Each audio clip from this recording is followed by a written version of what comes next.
قل هذه سبيلي أدعو إلى الله. Assalamualaikum warahmatullahi wabarakatuh. Alhamdulillah, kita ketemu lagi di channel pemberantas kemaksiatan kaum muslimin. Dan seperti biasa, yang belum subscribe ke channel ini, silahkan subscribe untuk mendapatkan notifikasi ketika ada video-video terbaru yang kita upload di channel ini. Dan kaum muslimin, Allah Subhanahu wa taala berfirman di dalam Al-Qur'an menjelaskan bahwasanya yang disebut wali Allah itu adalah orang-orang yang beriman dan bertakwa. Di dalam surat Yunus, Allah Subhanahu wa taala dengan jelas dan tegas mengatakan, "Ala inna awliya Allah la khaufun 'alaihim wa lahum yahzanun alladzina amanu wa kanu yattaqun." Dan kemudian di dalam sebuah hadis yang sahih, dan hadis ini ma'ruf, ini hadis qudsi, di mana Allah Subhanahu wa taala mengatakan, "Man 'ada li waliyan faqad adzantuhu bil harbi. Wa ma taqarraba 'abdi bi syai'in ahabba ilayya mimma aftaratuhu 'alaihi." Dan seterusnya. Ya. Allah Subhanahu wa taala mengatakan, barang siapa yang memusuhi waliku, maka sesungguhnya aku mengumumkan perang kepadanya. Dan tidaklah hambaku mendekatkan dirinya kepadaku dengan sesuatu yang lebih aku cintai daripada hal-hal yang aku wajibkan kepadanya. Kemudian hambaku tidak henti-hentinya mendekatkan dirinya kepadaku dengan ibadah yang sunnah-sunnah sampai aku mencintainya. Dan apabila aku telah mencintainya, maka aku akan menjadi pendengarannya yang dia gunakan untuk mendengar, menjadi penglihatannya yang dia gunakan untuk melihat, menjadi tangannya yang dia gunakan untuk berbuat, dan menjadi kakinya yang dia gunakan untuk berjalan. Apabila dia meminta kepadaku, maka aku pasti akan memberinya. Dan apabila dia meminta perlindungan kepadaku, maka aku akan melindunginya. Jadi jelas, ya, bahwasanya wali Allah itu adalah orang yang beriman dan bertakwa, orang yang berusaha mendekatkan diri kepada Allah Subhanahu wa taala dengan ibadah-ibadah yang wajib ditambah dengan ibadah-ibadah yang sunnah. Tapi kaum muslimin, ada kelompok-kelompok yang menamakan diri mereka sebagai sufi. Tapi itu sufi-sufi yang sesat. Mereka membuat konsep wali yang jauh dari konsep Al-Quran dan Sunnah. Membuat definisi wali tidak sesuai dengan definisi Al-Quran dan Sunnah. Mereka membuat spesifikasi-spesifikasi wali seperti spesifikasi operasional sistem sebuah perangkat. Ada yang versi terendah sampai yang tertinggi. Ya. Ada wali yang derajatnya terendah sampai yang tertinggi. Ya. Ada wali abdal, ada wali kutub, ada wali macam-macam. Ya. Dan ada wali yang aneh dari orang-orang yang mereka sebut sebagai wali. Namanya wali majedub. Ya. Wali majedub ini, kata mereka, orang yang gila karena tenggelam dalam kecintaan kepada Allah Subhanahu wa taala. Dan di Indonesia ini ada orang-orang, bahkan banyak lah ya, orang-orang yang gila, orang nggak punya akal, tapi disebut wali. Dan konyolnya lagi, ada yang disuruh ceramah dan didengar ceramahnya. Ya, orang gila ceramah. Kemudian yang merasa waras mendengar pula ceramahnya. Kan aneh kaum muslimin. Ya. Coba kita simak. Ini ada ODGJ, ya, orang gila yang dianggap wali dan berceramah di hadapan kaum muslimin. Yang waras katanya. Ya. Coba kita simak videonya.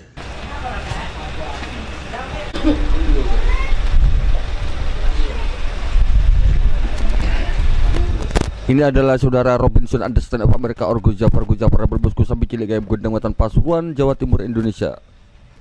Jakarta atau London atau Beijing. Ditanya oleh Gus, ya, pusatnya Pelat Abang apa tidak pusatnya Pelat Abang? Pelat merah. Ini secara umum tidak pusatnya orang kaya dan orang pintar, ya. Maka lain dengan yang sesungguhnya, yaitu pusatnya Pelat Abang, Pelat merah. Pelat merah itu yang di desa aja itu menang-menang tok itu loh. Menang tok, setiap harinya itu selalu menang. Namanya Pelat Abang, Pelat merah itu kalau di desa selalu menang itu setiap harinya. Nah, itu pusatnya di Jakarta semua. Nah, dinas semua di Jakarta. Jadi lain kenyataannya. Di sana sandal pedot semua, tidak ada yang punya sandal di sana. Nah, orang seperti Camail dengan Cak Gufron di sana harus ikut Golkar, harus ikut Hanura, harus ikut Nasdem, harus ikut PKB. Dapat dibayangkan kalau Camail ikut Hanura saja ya, dibunuh oleh PKB. Kalau di Jakarta, nah, Anda tidak tahu Jakarta itu pusatnya plat merah, orang kaya dan orang pintar. Makanya Gus bertanya, pusatnya plat merah apa tidak? Pusatnya plat merah ya.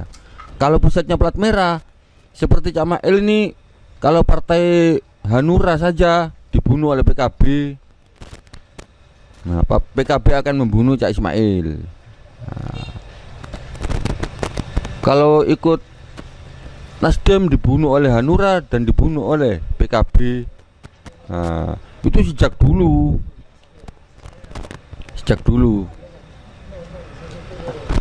Pusatnya plat merah ini sejak dulu. Jadi Jakarta tidak ada orang, sudah dibunuh semua. Dibunuh oleh siapa? Ya dibunuh oleh ini.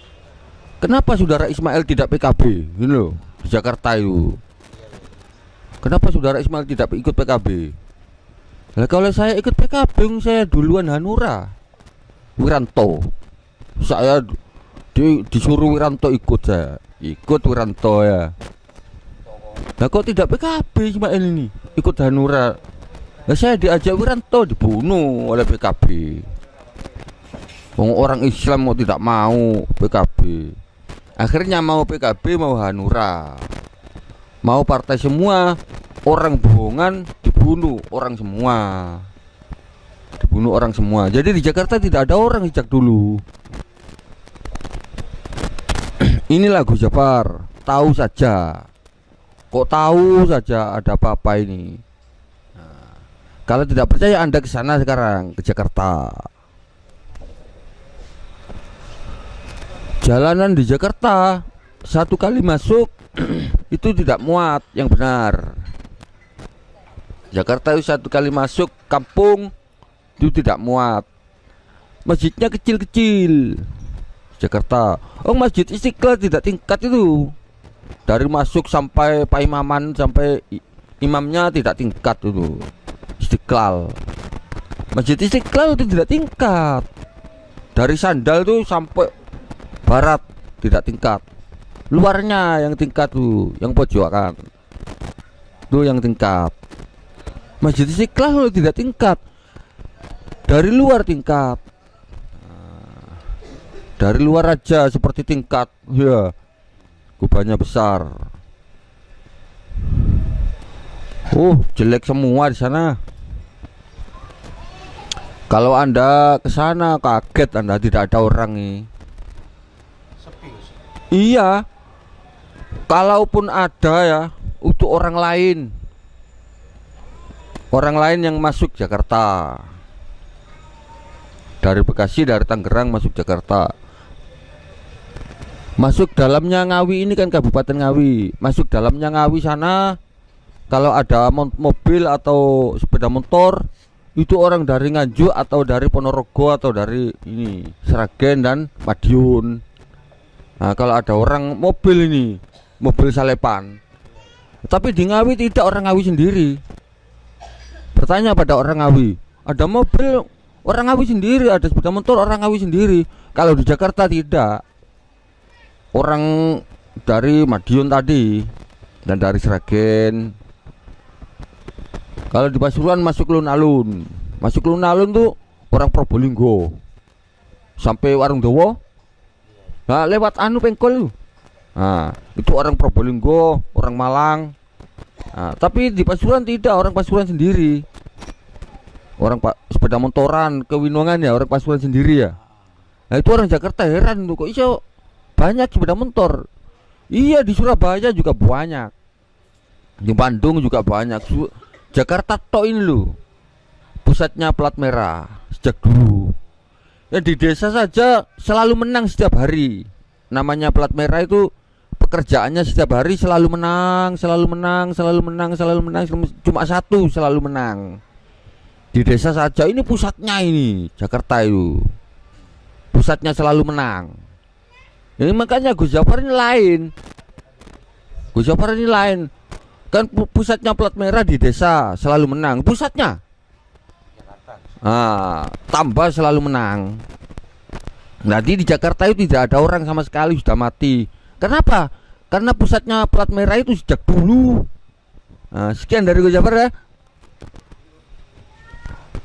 Good night. Ini sih goodbye.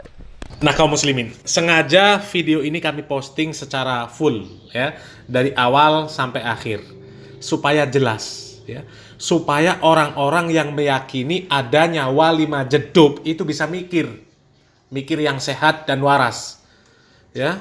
Orang gila kok dianggap wali ya, coba denger itu apa itu ceramah lah ya, ceramah apa namanya bukan ceramah sebenarnya ya.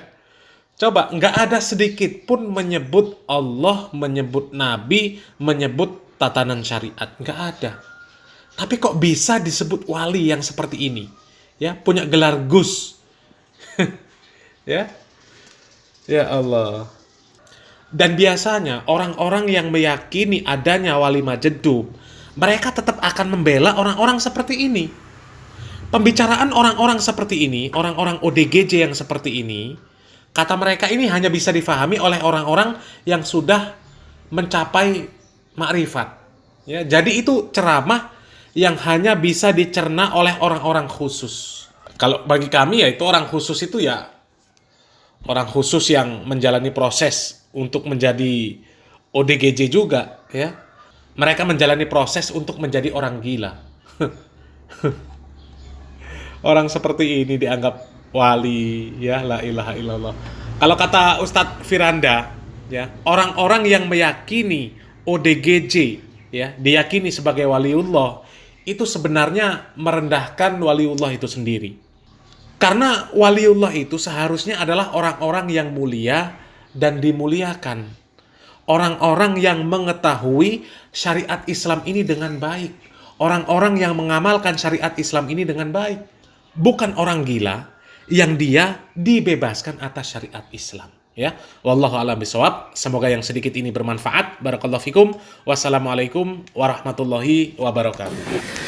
Di antara bentuk perendahan terhadap orang-orang soleh, ya, di antaranya mengangkat orang-orang gila sebagai wali. Bayangkan, bukankah orang-orang soleh atau wali itu orang-orang mulia atau tidak? Orang mulia. Bagaimana Anda mengangkat orang gila sebagai apa? Sebagai wali.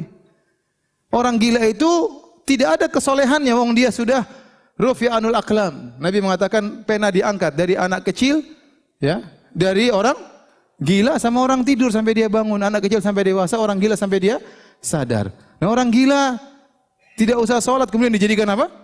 Wali. Mengerikan ya. Mereka bilang wali apa? Majdhub. Wali majnun ya. Gimana orang gila ente? Ini memalukan Islam, merendahkan derajat orang soleh. Bagaimana orang gila ente angkat dia sebagai apa? Wali. Kemudian datang minta berkah sama orang gila. Ya akhi subhanallah. Yang gila dia apa ente yang datang sama dia? Lah iya itu orang gila ente minta apa sama orang gila? Mereka bikin cerita wali kalau sudah mencapai wali majdhub, dia bikin apa? Dia pegang pantat perempuan, dia ini enggak apa-apa. Subhanallah. Bagaimana bisa merubah syariat orang gila? Ya memang dia gila enggak apa-apa. Tapi jangan dianggap wali. Kalau orang gila enggak sholat ya wajar. Tapi jangan bilang orang enggak sholat kemudian jadi apa? Wali. Ya. Saya disebutkan, saya baca tadi di internet ada wali majdhub, fulan, ya. Kemudian selama berapa tahun tidak makan, tidak minum, masya Allah. Tapi ngerokokan. Jadi para hadirin, menetapkan ada namanya wali gila itu adalah penghinaan terhadap orang apa? Saleh. Ya. Gimana? Apalagi dikatakan wali gila itu lebih hebat daripada yang rajin sholat. Gila ya, subhanallah. Saya tanya, siapa yang lebih hebat daripada Abu Bakar? Yang walinya lebih hebat dari Abu Bakar. Siapa yang perwaliannya lebih hebat daripada Nabi SAW? Siapa yang kewaliannya lebih hebat daripada Umar bin Khattab yang kalau setan ketemu kabur? Apakah Umar pernah gila, pernah sinting, pernah maksiat ke sana sini? Ya. Apakah Abu Bakar demikian? Lihat Abu Bakar kalau salat sampai menangis.